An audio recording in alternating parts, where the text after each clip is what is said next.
सिकंदर वृत्ताभिमानी, उद्धत और अत्यंत क्रूर व हिंसक था। वह स्वयं को ईश्वर के समान ही समझता था। क्रोध के क्षणों में अथवा अवेशावस्था में उसने अपने ही सर्वोत्तम मित्रों के पुत्रों का वध किया और महान नगरों के उनके निवासियों सहित ही पूर्णतः ध्वस्त कर दिया। अन्य धर्मों की महिलाओं में ईरान की 2 शहजादियों को सिकंदर ने अपने घर में डाल दिया था। उसके सेनापतियों ने अभी जहाँ कहीं वे गए अनेक महिलाओं को बलपूर्वक अपनी रखेल बनाकर रख लिया था। भारत में उसका संघर्ष उसकी मौत का परवाना बन गया था।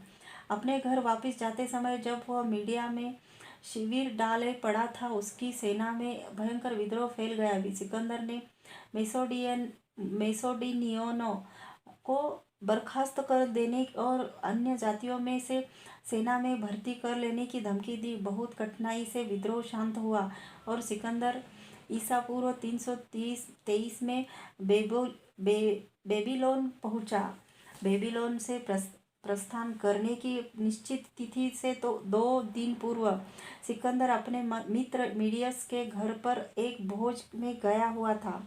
भारत विजय करने में गर्विला मस्तक नीचे झुक जाने की कटु स्मृतियों को भुला देने के लिए अत्यधिक मद्यपान के कारण वह ज्वरग्रस्त हो गया। उस समय वह केवल 33 वर्ष का था। ज्वर चढ़ा हुआ और भी तेज हो गया। 10 दिन के बाद उसकी वाक शक्ति लुप्त हो गई और फिर ईसा पूर्व 323 में जून की 28 तारीख को वह अचेतावस्था में मर गया। सिकंदर के मरणोपरांत ओगस नामक एक पुत्र जन्मा था, किंतु कुछ महीनों के भीतर ही सिकंदर की पत्नी एवं अबोध शिशु मार डाले गए। आधार ग्रंथ सूची: professor Harishchandra Seth's research paper on the topic read at the Allahabad session of the Indian History Congress 1938। Professor एस.एल. Bodhankar's articles on the topic, Maharashtriya Jnanakosh, Ethiopic texts edited by E.A.W. Budge, Glimpses of World History by Jawaharlal Nehru.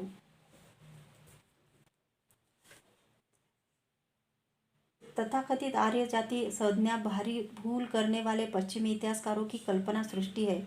अपने घृणित साम्राज्यवाद की तरंग में 18वीं शताब्दी में Asia को रोनते हुए पश्चिमी इतिहासकार मनगढ़ंत सिद्धांतों की सृष्टि करने एवं उनको संसार के पराधीन राष्ट्रों के बलात् गले उतारने में लग गए। मानसिक दृष्टि से उदासीन संसार पर थोपा गया इस प्रकार का मिथ्याधारित एक विचार एक छायाभास तथाकथित आर्य जाति का होना था।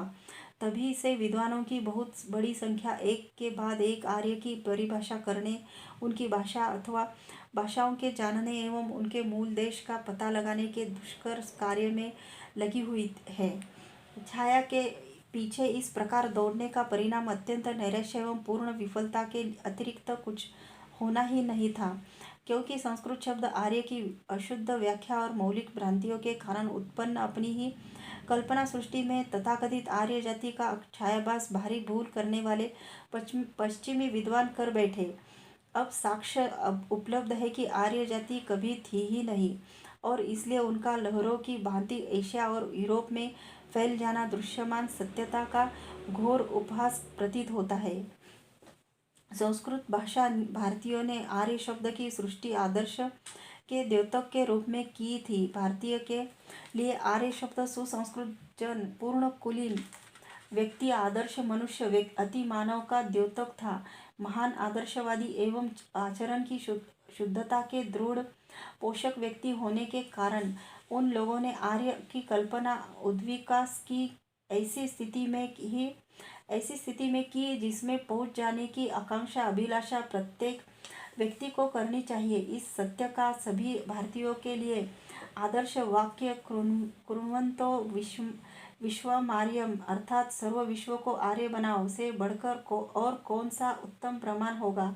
यदि आर्य शब्द किसी जाति का द्योतक रहा होता तो उपयुक्त आदर्श वाक्य प्रयोग एवं व्यवहार में नहीं आता, क्योंकि जाति भावना की दृष्टि से प्रबुद्ध प्रबुद्ध व्यक्ति संसार को अपने समुदाय में सम्मिलित करना तो दूर अपनी सत्ता सर्वथा पृथक बनाए रखने में ही विश्वास रखता है। प्राचीन भारत में पति अथवा राजा को संबोधन करते समय आर्य शब्द का नित्य व्यवहार करना भी एक अन्य प्रमाण है। पति के लिए व्यवहार में आने वाला एक अन्य शब्द वर है। संस्कृत में वर शब्द अत्यधिक श्रेष्ठ व्यक्ति का द्योतक है, अतः आर्य शब्द भी उसी भावना का समानार्थी है।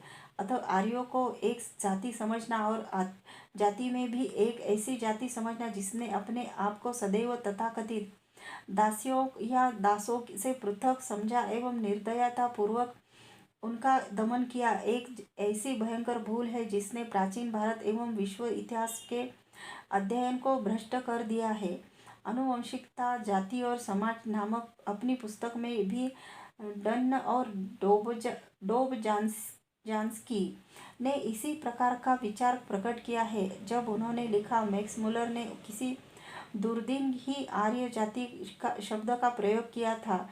इसी से वास्तव में केवल बातों में एक काल्पनिक प्राणी आर्य मानव की उत्पत्ति हो गई।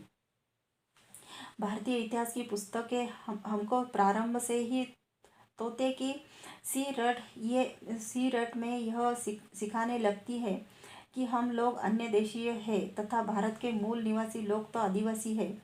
हमें विश्वास करने को कहा जाता है कि हम अन्य देशीय लोगों ने भारत पर आक्रमण किया और यहाँ की मूल निवासी का प्राय वंशलोप ही कर दिया। उस महाविध्वंस में भी जो लोग बच सके वे आर्य जीवन में ही समा गए। इस घृणित धारणा पर निकट से पुनर्विचार करना अत्यंत आवश्यक है। मानवों को देखने एवं श्रेणीबद्ध करने का एक ढंग उनकी रूप रचना पर आधारित है। इस प्रकार कहा जाता है कि हमारा यह संसार 4 बड़े भागों में विभक्त है, श्वेत, श्याम, ताम्र एवं पीत वर्ण। जहाँ तक यह बात है वहाँ तक तो ठीक है, किंतु श्वेत वर्ण वालों को आर्यों की संज्ञा से विभूषित करना एक भयंकर ऐतिहासिक भूल है।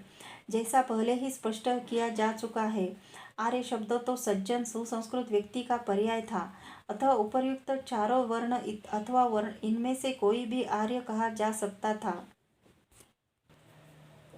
यथार्थता होता भी ऐसा ही है।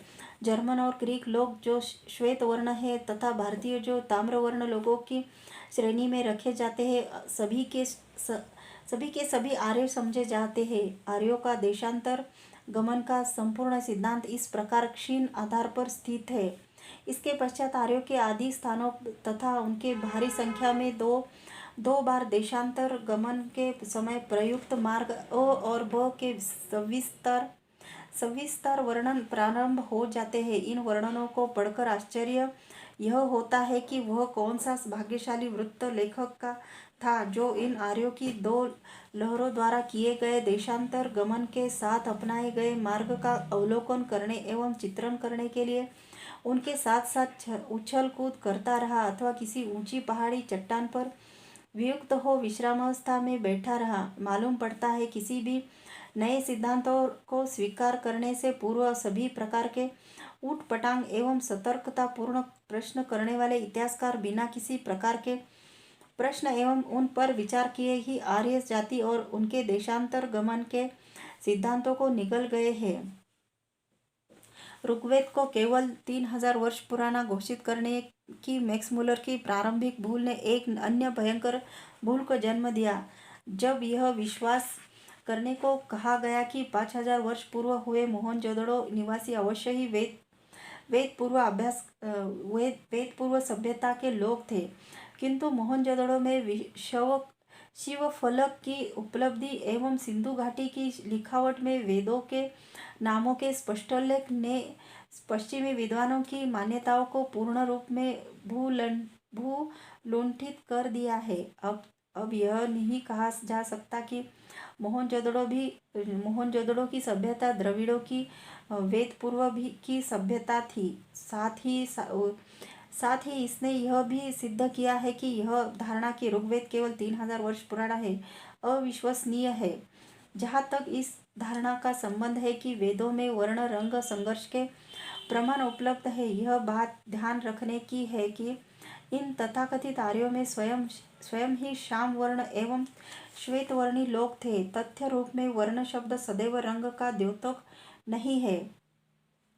यह ब्राह्मण, क्षत्रिय, वैश्य एवं शूद्र की भांति वर्ग या श्रेणी बताते हैं। ऋषि कण्व का रूप श्याम था, इसी प्रकार इंद्र भी था। वेदों में किसी वर्ण रंग संघर्ष की बात होना तो दूर, वहाँ तो हम इन दोनों को एक तृतीय पक्ष द्वारा शत्रु के रूप में एक ही श्रेणी में रखा गया पाते हैं। ऋग्वेद 10:83। क्या इसका अर्थ यह लगाया जाए कि वास्तविक श्वेत आर्यों द्वारा भारत पर आक्रमण किए जाने से पूर्व मूल आर्यों की एक उपजाति भारत में पहले ही विद्यमान थी?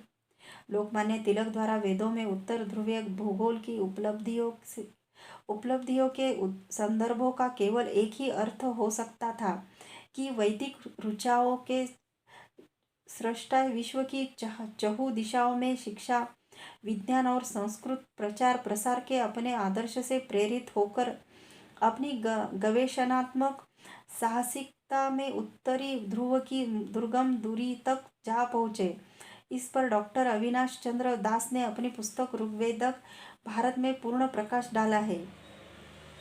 ऋग्वेदक का सम्यक अध्ययन स्पष्ट करेगा कि दस्यु लोगों की ऐसी कोई प्रतिजाति नहीं थी जो तथाकथित आर्यों से मनोवैज्ञानिक विशिष्टताओं में भिन्न हो। इस प्रकार हम इस निष्कर्ष पर पहुँचते हैं कि आर्य लोग कोई एक जाति न होकर सुसंस्कृत मानव का भारतीय आदर्श था। दूसरी बात यह है कि समस्त विश्व में मिलने वाले संस्कृति के चिन्हों का मूल आर्य जाति या भाषा से न होकर संसार के सभी और छोर में ज्ञान और संस्कृति का प्रकाश पहुंचाने को तत्पर संस्कृत भाषी भारतीयों के प्रारंभिक प्रयत्नों का परिणाम है। चूँकि आर्य जाति नाम की कोई जाति हुई ही नहीं, इसलिए उनके मूल निवास स्थान, उनके देशांतर गमन तथा उनकी मूल भाषा के लक्षणों को ढूंढ निकालने के सभी प्रयत्न निष्फल होने ही थे, जैसे ही वे सचमुच हुए भी है। आर्य जाति की विद्यमानता में यह विश्वास बनाए रखना ऐतिहासिक अन्वेषण की भयंकर भूल रही है। इसका प्रतिवाद करने की अत्यंत आवश्यकता है। आर्यों का एक जाति तथा परिकल्पित देशांतर गमन के रूप में वर्णन करने वाले सभी संदर्भों को विश्व इतिहास से निकाल फेंकना चाहिए। प्राचीन भारतीयों ने प्रत्येक व्यक्ति को श्रेष्ठतर और महानतर बनाने का लक्ष्य अपने सम्मुख रखा था, जिससे प्रत्येक मनुष्य देवत्व को प्राप्त कर सके। सामान्य मानवता और देवांश के मध्य की इस अवस्था को प्राचीन भारतीयों ने आर्य नाम से पुकारा था। अतः आर्य शब्द केवल मात्र श्रेष्ठ आत्मा का अर्थ द्योतक है। सौहार्द, शिष्टता, शालीनता और सद्गुणों के प्रतीक के रूप में व्यक्ति को आर्य संज्ञा से संबोधित किया जाता है। आधार ग्रंथ सूची 1. Some articles on the topic written by Dr. N.R. Varhad Pandey of New Delhi. 2. Heredity, Race and Society by Dunn and Dobzhansky. 3. The Sanskrit Language by T. Murrow. 4. The Vedic Index by Keith and MacDonald. 5. Rigvedic India by doctor Avinash Chandra Das.